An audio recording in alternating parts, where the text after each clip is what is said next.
I was not supposed to be on the ground that morning. The itinerary carved into my mind said I would be somewhere between Vienna and Singapore, skimming the curve of the planet in a pressurized tube with champagne and a bed that lies flat. Instead, a storm stalled over Heathrow like a dark, unmoving thought, and my connecting flight evaporated with an apologetic chime on the departures board. The airline offered me a lounger, a voucher, a smile that did not reach the eyes. I took a town car and a long breath. 79 years have taught me this. Fortune often hides its face in inconvenience. Still, as the city slid past and the rain made veins on the window, something colder than weather crawled along my spine. I told myself it was the storm, nothing more. By the time the car nosed through the gates of my townhouse on Eaton Terrace, London wore a sullen grey. The brass lion on my door glared at me like a judge. I did not announce my return. I wanted to feel the rooms catch their breath. My wife, Leela, had asked for the house this season, saying she needed quiet for her gallery work. She is 42 years younger than I am, and people love to write their own captions under that picture. I have heard the mutters. I have also seen Lila stare down the board of a museum until they blinked first. She's no porcelain doll. She's a storm of her own. I stepped into the foyer and smelled bergamot tea and turpentine, Lila's scent, and the solvent she uses when she restores old frames. Voices from the kitchen, low and precise, floated toward me and fell away. I moved like a memory through my own house, careful, silent. The portraits along the hallway watched me pass. Grandfather with his ships, my father with his frown, myself with my first wife in a photograph I keep for the honest ache of it. I paused at the music room and heard no music, only the soft metronome of the rain. The door to the garden sat ajar. Beyond it, Lila stood under the glass awning, sleeves rolled to the elbow, a shawl bound around her dark hair. She was not alone. A young man, sinewy and nervous, held an aluminum briefcase like a life ring. He had the jumpy energy of someone who has run from a shadow and not yet decided to stop. Lila's voice was low and surgical. "You understand what happens if you lie to me," she said. He nodded. His shoes left wet crescents on the stone. I should have walked out and called her name and let the scene tumble into explanations. I have made entire fortunes by stepping into rooms at exactly the right time, but the cold along my spine tightened into a wire. Lila reached for the case. The man hesitated, shot a glance over his shoulder, and then snapped the locks. Inside lay a quilt of envelopes, each hand-labeled, and a small black tablet. Lila did not touch the tablet. She touched the envelopes. She took one to her nose and breathed. People tell you money is an abstraction until you hold the paper that has carried it. Then it is a smell, a texture, a history. Lila knows that. I watched her know it. The man said something I could not catch. Lila's mouth thinned. "You show me the ledger," she said, tilting her chin at the tablet, "or you walk out and never come back." The man licked his lips, powered the device, and turned it so she could see. Lila leaned in. I leaned into the shadow of the doorframe and felt my pulse drum in my throat. The first page had my name on it, not a rumor of it, my entire name, clean as a knife cut. The rain intensified, a soft roar against the awning. Lila's finger traced down the screen. I saw rows, amounts. A charity I founded 10 years ago, 3 galleries that sometimes court me and sometimes curse me. An offshore company I closed 15 years ago, resurrected in text like a ghost with new eyes. The figures marched, the dates aligned with weeks I had been many time zones away. The pattern drew itself without my consent. Lila's hand trembled once, then steadied. The young man exhaled the way a man does when he has either told the truth or run out of lies. I felt the house shrink around me. I felt my father's portrait lean in to listen. I watched my wife slide the envelope back into place, shut the case, and glance at the kitchen door as if waiting for a cue that did not come. I did not know which betrayed me more, the page with my name or the composure on her face. I took one step backward, then another, like a diver who discovers the pool is empty just as he bends his knees. The old lion on the front door, I thought absurdly, was still glaring. I did not breathe until I reached the library. There, surrounded by first editions that have survived wars and divorces and the slow nibble of time, I let air enter me again. I was not sure whether to call my attorney or my wife, or the one man who knows every seam in my security system. I felt the wire around my spine cinch and hum. The storm outside flickered, and the lamp stuttered. The screen in the garden glowed in my memory, rose and rose and rose. I told myself there would be a sensible explanation. I have built empires on sensible explanations. Yet even as I shaped the words, another part of me, older and more feral, stood at the threshold and didn't trust a single syllable. So I did what cowards and strategists share. I waited and watched. The metronome rain ticked. The house held its breath. And in the quiet between heartbeats, I realized I had no idea who had truly missed a flight that morning, the airline or me. But the worst was yet to come. I was born into a family that confuses privacy with oxygen. We breathe quieter than most. The press calls it mystique when they are feeling poetic and secrecy when they are hungry. I have been both generous and ruthless with my silence. It has built buildings and bought paintings and shielded grief with velvet ropes. When I met Lila in Madrid, I recognized in her the same gift, a calibration of expression that lets a room believe it knows you without permitting it to see you. She had been restoring a cracked frame around a portrait of a nameless duchess whose child had been painted out of history. I asked why the painter would do such a thing. Lila said, because someone paid him to pretend the child never existed. Art conservators have the job of returning ghosts to flesh. I married her 6 months later, not for youth, not for those eyes, though God help me they still disarm me, but for the way she spoke about truth as if it were a patient you could resuscitate with a steady hand. I believed I had found a partner who loved secrets only so she could set them right. Our life made headlines in the small, breathless way. Headlines cling to numbers. 42 years. My age crushed against hers like a tide against new sand. They wrote what they wrote. We traveled. We fought. We were tender in private. We built a collection together that made curators go quiet when they walked into the room. She convinced me to fund an apprenticeship program for young conservators who could not afford the years of training. I convinced her to chair a museum gala where the champagne did not run out and the donors signed before dessert. We learned each other's blind corners and pretended they were not blind at all. The morning of the storm, I left for Singapore to renegotiate a supply chain that had grown fat and complacent. Before dawn, Lila kissed my cheek, handed me a scarf, told me not to let the airline ruin my schedule. She laughed when I scowled at the weather report, calling me her favorite general. Win the battle, she said, come home. She had a studio day planned. She would be alone, she said, just canvases, wood, and the kind of silence that makes a mind useful. I told her I would FaceTime from the layover. She wrinkled her nose and said the studio lighting made her look like a ghost. I said I liked ghosts. Then Heathrow swallowed my plane, and I found myself at my own front door before lunch. I have returned early from dozens of trips. Often I find the house asleep or the staff humming in a way that sounds like contentment. That day there was that tea and turpentine, and a voice I did not recognize, and Lila's tone that I knew the way one knows the smell of one's childhood bed. What I saw in the garden would have made any husband sweat.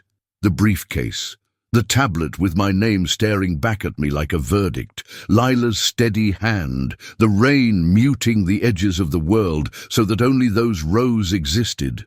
If this were a story designed by our more poisonous acquaintances, I would tell you the man was handsome, or Lila's laugh was different, or her hair was falling out of its pin with theatrical disorder.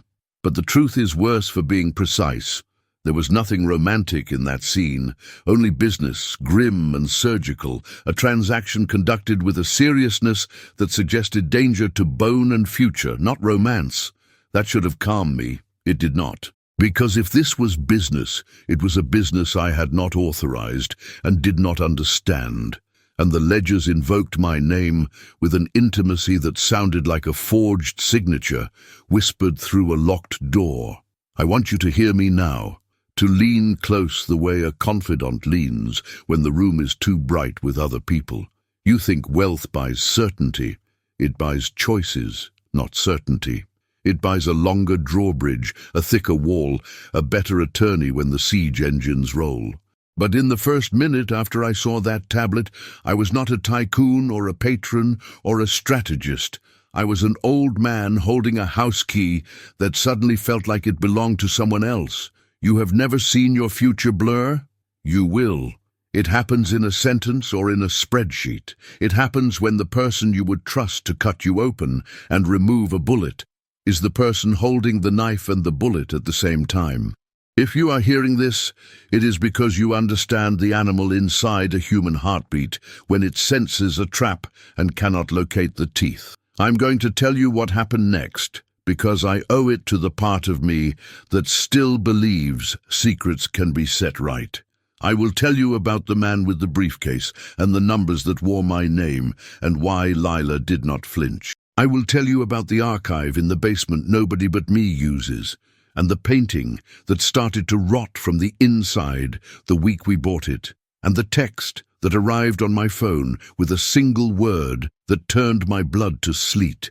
I will tell you about the camera in the clock that was not mine, and the safe nestled behind 3 shelves of poetry, and the sound of a human voice when it decides to tell the truth, even though the truth will detonate a room. Listen closely. Keep your finger on the page, because everything I thought I knew would tilt and then tilt again, and with each tilt something sacred would slide toward the edge. And yes, though I did not know it yet, the worst was yet to come. I did not confront Lila in the garden. I am not proud of the way I chose to open the first door. I have paid investigators to do things I would not do myself because I prized outcomes over rituals. But marriage is not a business, and I knew that if I stormed into the rain, I would force us into postures neither of us could exit with grace. So I returned to the library and pressed my palm against the mahogany panel that releases a drawer no guest has ever discovered. Inside lay a key fob that no one but my head of security and I know exists. It allows me to surface the camera feeds we installed after the break-in last winter. We had been told it was random, a smash and grab that cost us 3 watches and a painting we could afford to lose. I believed random because it was the cheapest option. The fob chirped. The tablet in the garden resolved into a clear picture. The rows sharpened. I watched the numbers breathe. The man's name was Luca, according to the passport Lila asked him to hold up to the camera. He was 28, Italian, a junior accountant for a gallery in Trieste that sometimes funneled acquisitions through a shell in Gibraltar. He said the name of the shell. I knew it. I had used it 15 years ago and killed it 10 years ago. He said he discovered a second corporation with the same name and a life fuller than mine. He had traced a route from a charity, my charity, through that twin and back into 3 London galleries, then into donations at 2 museums, then into a private foundation whose trustee list included a name that made me swallow hard. Not mine, not Lila's. Someone I had paid to keep my enemies bored. The ledger implied that my philanthropy had learned to launder itself into influence in places I was already welcome. It was grotesque in its elegance. It was also not mine. "Who told you to bring this here?" Lila asked. "You could have taken it to the police. You could have sold it to a tabloid." Luca wiped rain from his cheek. "Because the tabloid would kill me, the police would leak, and because," he said, and looked at the briefcase, "you are the person he would least expect to already know." He. Which he? The screen did not let me ask. Lila leaned back. "How many copies?" "2, Luca said. "1 here. One with a friend who runs if I do not call by sundown. And if I told you I already knew half of what is in there, then I would say the other half is what gets you killed." I paused the feed. The house hummed. Somewhere upstairs the clock contributed its thin, even heartbeat. I scanned my own heartbeat for excuses. Why was Lila running point on a matter that looked like a legal minefield? Why had she not told me? Why had she arranged to meet in our home? The answer that arrived felt like a blade wrapped in silk, because she did not trust my systems, and because she believed our home was the only place we could control. That implied that my systems were already compromised. The blade slipped silk. I unpaused. Lila asked Luca to text the numbers to a burner I do not recognize. He did. She told him to wait in the car for 10 minutes, then leave through the service lane and not return unless she called. He looked relieved enough to faint. He glanced toward the kitchen again, as if expecting someone else to appear, then left with a staccato of wet footsteps. Lila carried the briefcase inside, as if it contained acid. I left the library, moved down the corridor, and entered the kitchen with the smile of a man who has surprised his wife with a harmless return. Lila turned and set the case on the counter. For a moment her face was simply her face.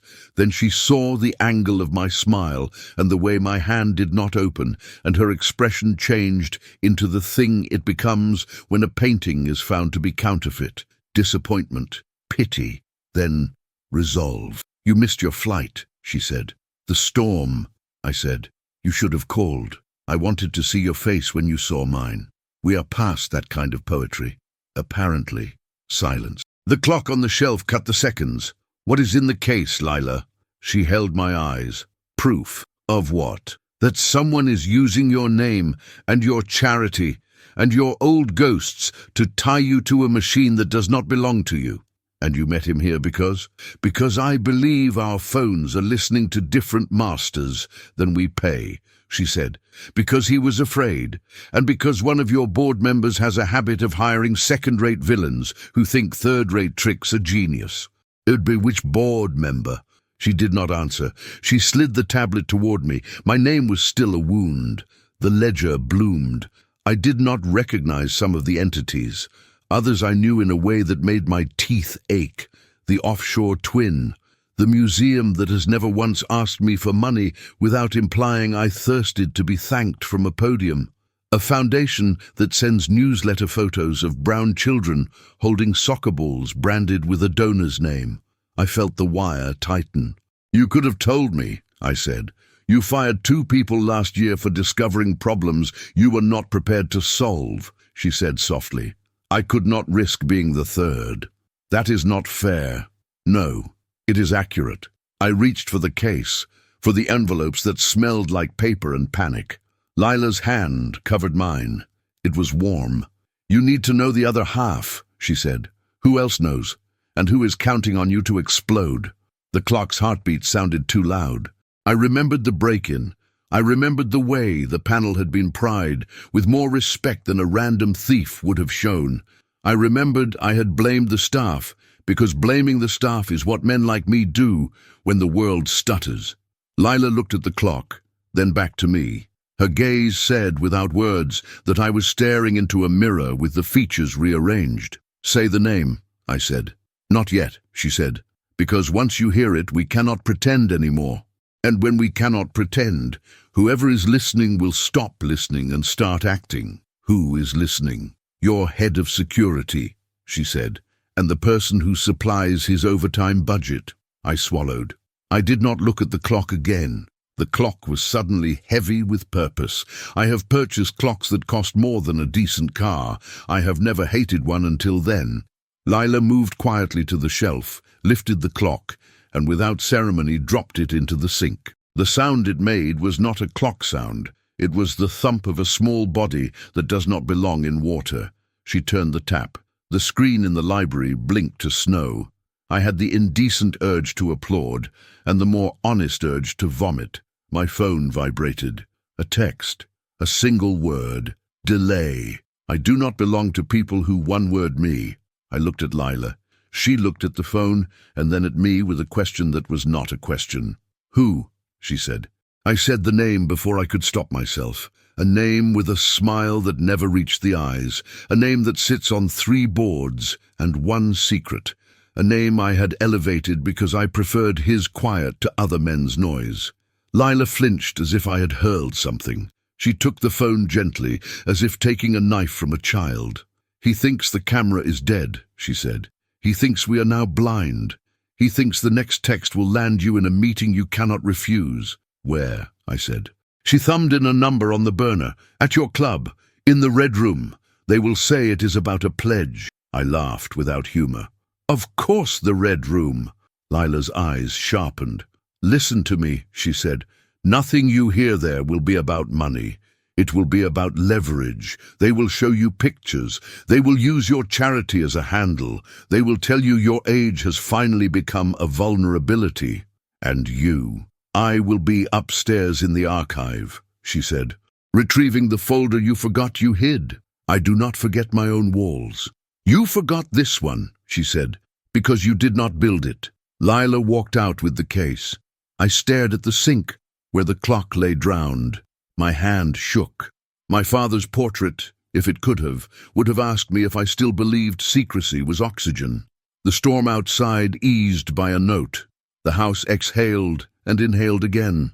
I slid my phone into my pocket and followed my wife into a war that had already begun without my permission. And as the car rolled toward the club, red leather and portraits of men who mistake their reflections for kings, I repeated the new word that had entered my life like frost through a window seam: delay. Every part of me understood it was a command. Every wiser part understood it was also a confession. But the worst was yet to come. The Red Room in my club cultivates a tone that confuses ritual with power. The walls are lacquered the way you lacquer a lie. The chairs are the color of old anger. They serve a whiskey older than Lila, and men I have known for half a century drink it as if its age confers theirs with legitimacy. I entered to the low murmur of comfort arranged to look like counsel. At the far end sat Damien Hargreaves, the board member whose smile has fooled more audits than any accountant I have ever refused to pay. He rose, palm out, eyes already apologizing for the cruelty he was about to pretend belonged to someone else. "You look well," he said. "You look inevitable," I said. He smiled. "Let us talk about legacy." Legacy is the word men bring when they plan to extract a pound of flesh and offer you a statue in exchange. I did not sit. He gestured, and two others in the room drifted toward the bookcases, the way gulls drift when a fisherman begins to gut his catch. Damien slid a folder across the table. Inside, photographs in glossy color lay like cards in a magician's fan. Me, shaking hands with a minister who would later be indicted, a wire transfer that bore the name of a company I never sanctioned. A gala photo where a museum director leaned toward me with a whisper that could be anything but would. In a caption, "Be guilt." The ledger pages, the charity, the offshore twin, a tide of insinuation, calibrated to batter, not drown. "This is untidy," Damien said, almost tender, "but it is also survivable." "What is the price of survival?" I said. "A pledge," he said, "a real one. The museum needs a wing. The foundation needs a decade. Your charity needs to be placed in more experienced hands. Mine, for instance. We can launder this back into virtue if we move swiftly. The press will write the story we place in their mouth. You will appear contrite and wise. You will retain your seat, and your name will remain the kind that encourages other men to behave. And if I refuse," I said. He did not change expression. He placed one photo on top of the stack. Not a ledger, not a gala. A picture of Lila, candid, on a street in Paris 3 months ago, talking to a man with a scar behind his ear. The caption, written in Damien's precise hand, said only, "Handler." My heart did something I will not describe. Damien watched the damage land, then pursed his mouth as if to say he was sorry to put such weight on such a delicate shelf. "She is talented," he said. "She knows where the bodies are kept. She came from a world where information was currency long before she entered yours. We do our homework, old friend. She has a second phone. She has a second life. Let us not pretend you did not suspect. What we propose is not punishment, it is balance. You keep your house, we keep order." I did not look at the photo again. I looked instead at the bookcases where the gulls pretended to read. I wondered if the clock in my kitchen had siblings in the club. I wondered if Lila had found the archive, the folder I truly had forgotten, not because I had not built it, but because I had been afraid to look once we moved into this house. There are rooms you avoid, not because they are locked, but because you are. I put my hands on the chair back to steady a tremor. Why me? I said softly. You could have built your twin without my name. You could have siphoned influence from 100 docile wallets. Damien's eyes warmed. Because you are the weather, he said. When you bless a museum, donors fall like rain. When you shun a man, he dries out. It is cheaper to hold your umbrella than to buy 100. And Lila, she is the umbrella you did not notice someone else held, he said. But we can fold her. We are not unkind. The door opened. The club manager stepped in with the face of a man asked to serve a difficult dish. Sir, he said to me, you are needed upstairs. A matter concerning your private archive. I have not taught many people to speak that line exactly that way. I glanced at Damien. His mouth twitched. We are not the only weather, he said. You should go. Take the folder. Consider the pledge. I left the red room with the photos under my arm, and a rage so clean it rang. The corridor to the private stair smelled of beeswax and old smoke. At the top, the small room where I keep contracts and letters that no one else should see was already ajar. Inside, Lila stood with a file clutched to her ribs and a face that had just seen the inside of a machine. Beside her, the club's archivist, a woman named Priya, who has never once misfiled a ghost, held a phone like it might bite. Lila looked at me and shook her head once. I did not know, she said, voice raw. What? I said, and in that syllable lived both accusation and prayer. Priya held up a page. It was a letter in my father's hand, dated the year I graduated university. It spoke of a fund he had established for the maintenance of correct relationships with institutions whose goodwill is in our commercial interest. It listed 3 men whose descendants now call me friend. It included, in taught language, the license to use the names of charities as cover for payments that would, in any courtroom of the era, be called bribes. It bore my father's signature and a codicil, noting that I had been briefed. I had not been. He'd written that to protect me, or to bind me to a future I would not be allowed to disown. I could not tell which. The codicil had my youthful initials forged with an accuracy that made my stomach ice. Another page, a ledger from 30 years ago that included the very Shell Corporation, now miraculously resurrected. A note in the margin in my father's dry humor. If the boy ever sees this, burn it. I had never seen it. The fire had come late. Lila put the file on the table and stepped back as if it had teeth. They built the twin while you were still learning to read their faces, she said. They kept your name clean enough to pass a sniff test and dirty enough to leash. And you, I said, hoarse. She produced the second phone. She powered it and placed it face up on the table.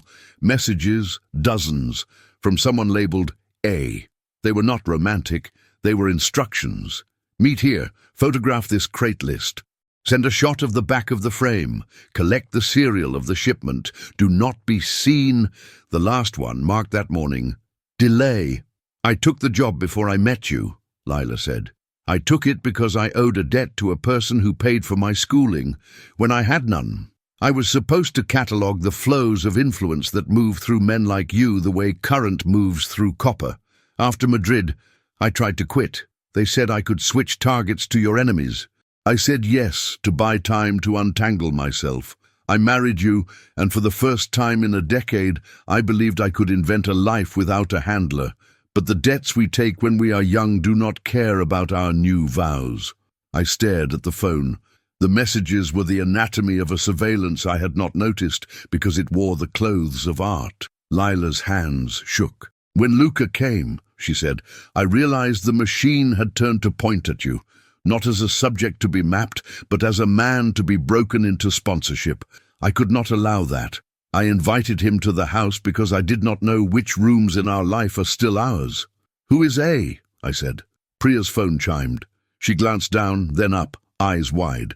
Security is on their way, she said. Not ours, theirs. The corridor outside softened with the sound of men moving like polite wolves. I folded the red room folder and slid it under my jacket. Lila gripped my sleeve. "We have 10 minutes, she said. "Maybe less." "Where?" I said. "Out through the service stair. There is a door that opens to the mews. Luca is waiting with a car if he has any sense left." "What then?" I said. "Then," she said, "we stop pretending the machine is not already in the house." We moved. Priya guided us through a geometry of hallways, past oils that have watched power change costumes and remain power. At the service door, a man in a suit that wanted to be invisible stood with a pleasant smile that insulted the word. He lifted a palm. "Sir," he said to me. "A moment?" "Damien," I said, as if we were discussing weather. "Is he impatient?" The man blinked. Lila's hand tightened, then released.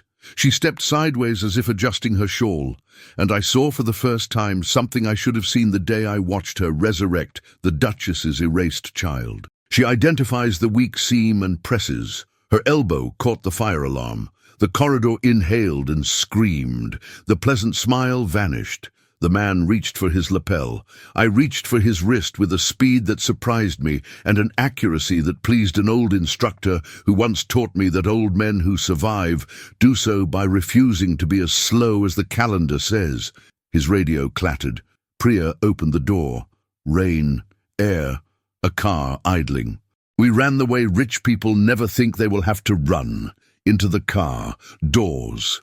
The driver, young enough to be my grandson, looked at Lila and said, "You owe me a painting." "I owe you a life," she said. "Drive." As the mews narrowed and the car nosed into a lane that smelled like damp bread, my phone buzzed again. Another one-word text. This time, "Mercy." I laughed, a sound that made the driver glance at the mirror. Mercy. Men like Damien love the velvet of that word. It means, in their mouth, swallow. I typed a single word back. Denied. We did not go home. Home was a concept that had been leased out. We went instead to a place so boring no one would think to look for drama there. A storage facility near Vauxhall, where we keep crates of art we loan to institutions that keep them very safe until they do not. In the fluorescent quiet, Lila opened a unit and revealed a stack of frames, each wrapped, each labeled in her hand. She reached behind them and peeled away a panel. Inside, a safe. Not one I had purchased, one she had. She spun the dial with a concentration that steadied me like a hand on my back. Within lay a folder with my father's name and a drive with a label in Lila's block printing "Ghost Water." She placed both in my hands. "Everything I have collected for them," she said. "Everything I have collected for us. The ledger of their ledger, the map of their machine, the names they whisper when they decide what a museum is worth and who will sit on a board, and which minister will be invited to a dinner where the wine makes honesty seem like a friendly stranger." I breathed. The drive felt heavier than it should. "Once you read it," she said, "we cannot go back to pretending the storm is only above Heathrow." "Why now?" I said. "Why give this to me now?" "Because today they tried to fold you," she said. "Because the text said delay, and then mercy. Because someone who matters more than money called me this morning and said the word that means it is time." "What word?" I said. Lila looked at me, the kind of looking that marries apology to authority. "Daughter," she said. "She is 14 now. The person who paid for my schooling did not ask for money. They asked that I never let a child grow up in a house where the truth is starving. I thought I could balance both. I was wrong. Today, the scale broke." I closed my eyes. Somewhere in the distance, a siren tested the air. I opened them and looked at the woman who had become the storm that keeps my house honest. I understood that her second phone had been a chain and a key. I understood that my father had been both architect and prisoner of a machine he told himself protected his sons. I understood that Damien wanted my name not because it was a door, but because it was a lighthouse. He wanted it to guide ships into rocks. I have done many not noble things. I have not until now agreed to that. I put the drive in my pocket. I took Lila's hand, which shook and then did not. I said the sentence I should have said in the kitchen before the clock drowned. We do this together, and we do not ask the machine for permission. Lila nodded once. Then brace, she said, because once the first piece moves, the rest will tumble, and some of it will fall on us. The lights flickered. The storage unit hummed like a beehive disturbed by a careless palm. The storm over Heathrow had found its answer over London, and if I needed a prayer to lace into my old bones, I found it in the way Lila squared her shoulders and reached for the panel to seal the safe we had just emptied, but the worst was yet to come. We did not sleep that night. We did not return to the house except to collect the one thing the machine could not replace. The letters my first wife wrote me when we were young and poor and thought money would be the cure for everything time could possibly invent. I took them because I needed to remember what it feels like to build a life with your hands and not with lawyers. Lila took her grandmother's rosary, not for prayer, she said, but for the math of the beads, something to count when the noise tries to unmake a mind. We checked into a hotel under names that used to belong to a pair of painters who died before the century could disappoint them. Then we began. Ghostwater turned out to be aptly named. The drive held a river of emails, scans, shipping manifests, gala seating plans, photos of crates and the backs of frames where smugglers write jokes in pencil, bank records that connected charitable grants to political favors with a delicacy that would have made my father applaud. It held recordings of men who mistake private rooms for absolution.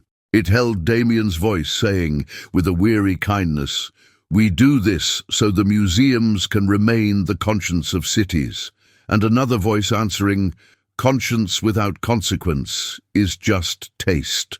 It held proof that the break-in at our house last winter had been an inventory, not a theft. It held the names of people whose signatures could move governments and whose secrets could move them faster. We called no one first. We built a map. Lila used the wall of the suite, sheets of paper, thread. I used a ledger the old-fashioned way, ink and columns, and the patience I learned at 19, when I realized that the men who win are not always the men who rush. When the map began to resemble the nervous system of a very large animal, we chose our first rib to crack. Not the press, not the police, not the museum that would issue a statement expressing surprise and sorrow and a plan to convene a committee. We called Priya. We asked her to lock down the archive room at the club and take a walk with the one person on the board who had nothing left to lose and a taste for truth that had cost him everything. An old judge named Harcourt, who had grown tired, at 84, of pretending that decorum is a synonym for justice. By morning, Harcourt had read enough to grow 6 inches. He called 3 other men who have no need of my money and owe Damien none. They met in a church basement because God has a sense of humor and because the acoustics there made microphones sulk. They agreed to one thing first. This would not be a leak. This would be a statement with signatures. We gathered the letters. We prepared to show our faces. The machine can survive scandal. It cannot survive oxygen applied with a steady hand by people who refuse to sell the moment for headlines. Damien called at noon. His voice had lost its velvet. "You are making a mistake," he said. "I have made a career of them," I said. "The trick is to make them expensive for the right people." "You will not like the cost," he said. "I already paid it," I said, and let the brief silence carry the name Lila had taught me to hold with the care it deserves. Daughter. The cost is her living in a world where museums are laundrettes and men like me pretend not to notice. I will not leave her that inheritance. The next hours were choreography. The museum director was placed on leave. The foundation's auditors arrived with spines for once. The charity's accounts were frozen and then thawed under a new structure that does not allow any twin to cast its shadow without ringing a bell, loud enough to wake even the sleepiest billionaire. Lila resigned from the quiet job she had once taken, and the person who paid for her schooling called to say that sometimes debts are paid not with money, but with the refusal to make more of the same. There were threats. There were lawyers who said phrases designed to spray cold water into a room. There were headlines that tried to stuff a century of complicity into a single week and failed because the century struggled. There were messages from men who have smiled at me for years, asking if I had lost my mind. I told them a more interesting story. I had found it. It was in a file my father hid, and in a drive my wife built, and in a room where an archivist preserved a truth large enough to bruise. Luca left London with a passport that will get him somewhere he can be simply a man who likes numbers, and not a man hiding from men who like numbers more. Priya kept her job and gained a title that matters. Harcourt stood in front of cameras and said that if money is a language, it needs grammar again. The Red Room acquired a new policy about who it allows to lacquer power to a chair. The clock in my kitchen was replaced with a plant that will never keep time and will never listen. I read my first wife's letters and remembered that sometimes your life is a thing you can lift, not a weight that pins you. And Lila. She sat with me in the quiet after the storm and said the sentence that stitched me back together with better thread. "I cannot promise I will never keep a secret," she said. "But I can promise that any secret I keep will be one we agree belongs to both of us." The house feels different now. Not safer. Safety is a product men sell, but truer, which is a thing you can build on. My father's portrait still hangs, but I moved it to a hallway that leads to rooms where the people I love laugh without asking permission. Sometimes I look at his eyes and try to forgive him for confusing legacy with leash. Sometimes I succeed. The charity will live, smaller, cleaner. The museums will sulk and then learn a new word. Boundaries. Damien will land on his feet because men like him always do, but he will not land on my boards, and he will discover that umbrellas can fold in sudden rain. If you have listened to this far, you know why I asked you to, because stories like mine do not end with a wing on a building or a headline about a fall.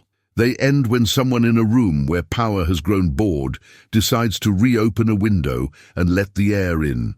If you feel your blood cool when you see a ledger that does not match the face a man wears in public, believe your blood. If you are young and someone offers to educate you in exchange for a favor that has no expiration date, ask how long that debt intends to live inside your house. And if you are old and you have spent your life building walls that kept the wrong things out and the wrong things in, find the person you trust to bring a hammer and begin. You want a lesson. Here is mine. Money cannot buy certainty. It can buy the courage to lose it and still proceed. Love is not a porcelain thing. It is a toolkit, dented and useful. Legacy is not what they engrave on your plaque. It is the breath in the room when you tell the truth and refuse to sell it for mercy. I missed a flight and came home early. I saw my wife doing the one thing I did not expect, protecting me by risking herself. The rest was rain and ledgers and clocks and a room that finally admitted it was listening. We closed one machine and opened a window, and if you think that is the end, you have not lived long enough to know that storms return, and that is all right. We now know where the hammers are kept, but the worst was yet to come.